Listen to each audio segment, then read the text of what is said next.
क्या हो अगर अचानक से पृथ्वी के पास कोई ब्लैक होल आ जाए और धरती उसमें समाने लगे? क्या मानव इतिहास खत्म हो जाएगा या फिर हम सभी ब्लैक होल की अंधेरी दुनिया में कहीं गुम हो जाएंगे? इन सभी सवालों के जवाब जानने के लिए वीडियो को अंत तक जरूर देखें।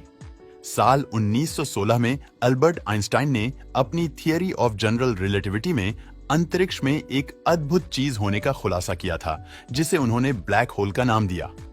इस थ्योरी के हिसाब से अल्बर्ट आइंस्टाइन ने यह बताया कि ब्लैक होल स्पेस की वो जगह है जहां भौतिक विज्ञान के नियम काम नहीं करते और उसका गुरुत्वाकर्षण बल बहुत शक्तिशाली होता है। यहां तक कि अगर ब्लैक होल के पास से प्रकाश भी गुजरे तो वह भी गुरुत्वाकर्षण बल की वजह से उसमें समा जाएगा। अल्बर्ट आइंस्टाइन की थियरी के मुताबिक ब्लैक होल में समय की गति धीमी हो जाती है और सूर्य जैसे शक्तिशाली स्टार को भी अपने अंदर खींचने की क्षमता रखता है। अल्बर्ट आइंस्टाइन की इस थियरी को तब सही साबित हुआ जब दुनिया की कुछ शक्तिशाली देशों की स्पेस एजेंसी ने हमारी मिल्की वे की सेंटर में कई छोटे बड़े ब्लैक होल्स की खोज की। इन्हीं ब्लैक होल्स को लेकर बाद में स्टीफन हॉकिंग ने भी अपनी थ्योरी और जांच दुनिया के सामने रखी। ब्लैक होल बहुत ही ताकतवर चीज है जो साइज में बेहद छोटा होने के बावजूद भी अपने अंदर विशालकाय चीजों को समा सकता है। आखिर क्या होता है ये ब्लैक होल? जब कोई विशाल तारा अपने अंत के नजदीक पहुंचता है तो वो ऊर्जा की वजह से अपने ही अंदर सिमटने लगता है और धीरे धीरे एक ब्लैक होल का रूप ले लेता है। इस ब्लैक होल में द्रव्यमान के अलावा कुछ और नहीं होता जो अपने अंदर सब कुछ समेटने की क्षमता रखता है। एक फुटबॉल के आकार का ब्लैक होल कुछ समय तक जिंदा रह सकता है, जिसके बाद वो धीरे धीरे खत्म होने लगता है। हालांकि विशाल आकार वाले ब्लैक होल का जीवन कई करोड़ अरब साल तक हो सकता है, जो सौर मंडल में सैकड़ों प्रकाश वर्ष दूर अंतरिक्ष में जीवित है। आपको ये जानकर हैरानी होगी कि सिर्फ हमारे मिल्की वे में ही 10 मिलियन से ज्यादा छोटे बड़े ब्लैक होल मौजूद है, जिनके बाहरी हिस्से को इवेंट होराइजन कहा जाता है। क्या होगा अगर ब्लैक होल में समा जाए?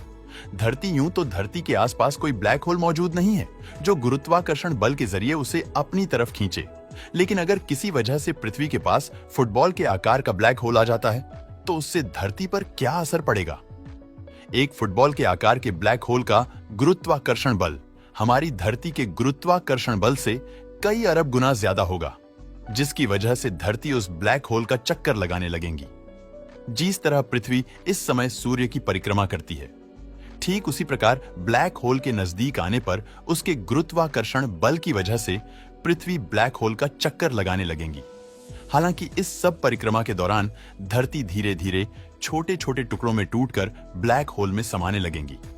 उसके घूमने की गति भी सामान्य से कम हो जाएगी, लेकिन बेहद धीमी गति में घूमने के बावजूद भी एक समय बाद पृथ्वी का ज्यादातर हिस्सा टूटकर ब्लैक होल में समा चुका होगा और बाकी का बचा हुआ हिस्सा ब्लैक होल की गर्मी की वजह से एक गर्म चट्टान के रूप में तब्दील हो जाएगा। यह चट्टान ब्लैक होल के अंदर जाकर नष्ट नहीं होगी, बल्कि उसके अंदर फंसकर घूमती रहेंगी। जिस समय धरती के टुकड़े ब्लैक होल में समा रहे होंगे, उस समय जमीन पर रहने वाले इंसानों के लिए यह घटना बहुत ही तीव्र गति से घटित होगी और उनके पास बचने का कोई तरीका नहीं होगा। वहीं पल पल बिखरती हुई धरती के जिन हिस्सों को खत्म होने में थोड़ा समय लगेगा, वहां रहने वाले लोगों के लिए समय बहुत ही धीमी गति से गुजरेगा, क्योंकि ब्लैक होल के गुरुत्वाकर्षण बल के कारण पृथ्वी के घूमने की गति धीमी हो जाएगी, जिसकी वजह से समय भी धीमी गति से ट्रैवल करेगा।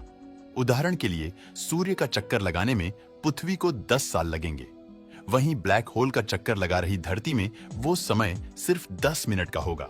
हालांकि जीवित बची लोगों को ज्यादा समय तक धीमी गति से गुजरने वाले समय का सामना नहीं करना पड़ेगा, क्योंकि धरती के बाकी बचे हिस्से भी बहुत तेजी से ब्लैक होल में समा जाएगा। ऐसे में इंसान के पास खुद को बचाने का कोई तरीका नहीं होगा, क्योंकि ब्लैक होल अपने आप में किसी दानव से कम नहीं। पृथ्वी को निगलने के बाद ब्लैक होल का साइज थोड़ा सा बड़ा हो जाएगा और वो आसपास मौजूद दूसरे ग्रहों को भी निगलना शुरू कर देगा, जिसकी वजह से उसके आकार में लगातार वृद्धि होती जाएगी। ऐसे में सैकड़ों की संख्या में सौर मंडल में प्रवेश करने वाले उल्कापिंड अब किसी ग्रह से टकराएंगे नहीं, क्योंकि ब्लैक होलों ने धीरे धीरे निकल जाएगा। इसके बाद एक समय ऐसा भी आएगा जब ब्लैक होल भी अपने अंदर मौजूद ऊर्जा को धीरे धीरे रिलीज करने लगेगा। स्टीफन हॉकिंग की थ्योरी के मुताबिक ब्लैक होल का केंद्र बहुत असीम और घुमावदार होता है, जहां समय और स्पेस अपना अर्थ खो देते हैं। स्टीफन हॉकिंग द्वारा की गई रिसर्च से पता चलता है कि ब्लैक होल जब अपनी ऊर्जा रिलीज करने लगता है तो रेडिएशन की वजह से उसका द्रव्यमान गायब हो जाता है, जिसकी वजह से धीरे धीरे ब्लैक होल का अस्तित्व अपने आप खत्म हो जाता है। अब तो आप समझ ही गए होंगे कि एक छोटे आकार का ब्लैक होल भी धरती के लिए कितना हानिकारक साबित हो सकता है, जो कुछ ही पल में पूरी दुनिया को नष्ट कर देगा।